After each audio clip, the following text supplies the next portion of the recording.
Good morning everyone. Good morning everyone. Magandang umaga sa aking mga followers, sa aking mga supporters. At nandito ako ngayon sa may Antipolo. Dito ako nagbibideo ngayon. Dito ako nagbibideo. Dito sa kahabaan nitong Marcos Highway. Dito ako nagbibideo mga guys. Ayan. Medyo malayo yung narating ko para mag-video lang at maghatid lang sa inyo ng kaganapan sa mga oras na ito dito sa highway na ito, sa kabaan ng Marcos Highway. Yan mga guys.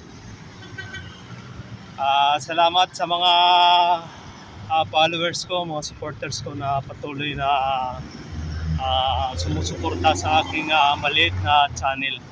Maraming salamat po. Itong nasa taas po ay ano po yan, LRT line ko po yan, papuntang Masinag, galing sa Cubao. Yan, Masinag to Cubao. Yan, line 2. Yan. Yan mga guys, makikita nyo sa taas na yan, yung line 2 po yan. Yan mga guys.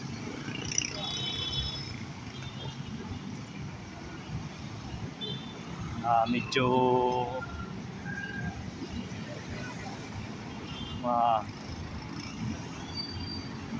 ganda mga guys yung panahon ngayon at makulimlim ang panahon.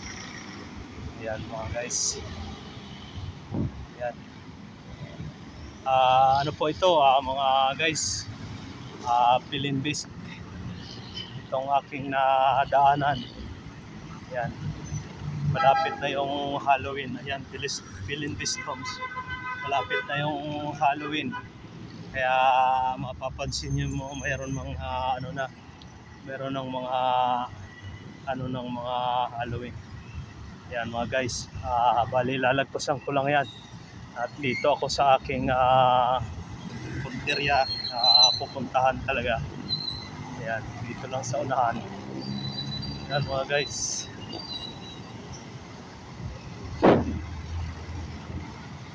Yan mga guys, yung line 2 na to, para lang sa ating kaalaman.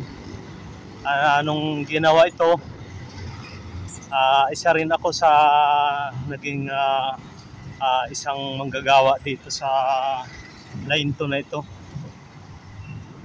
Kaya kahit pa paano, nakikita ko na rin yung aking pinagsilbihan dati na mamasukan bilang isang ordinaryong manggagawa. At yan, nakita ko na yung dating pinagtrabahoan ko. Yan mga guys, hanggang dito lang siguro muna mga guys. At meron lang akong ibang pupuntahan importante, kaya puputulin ko lang muna yun sa pag-video ko. See you on my next video na lang mga guys. Sige, bye bye, salamat.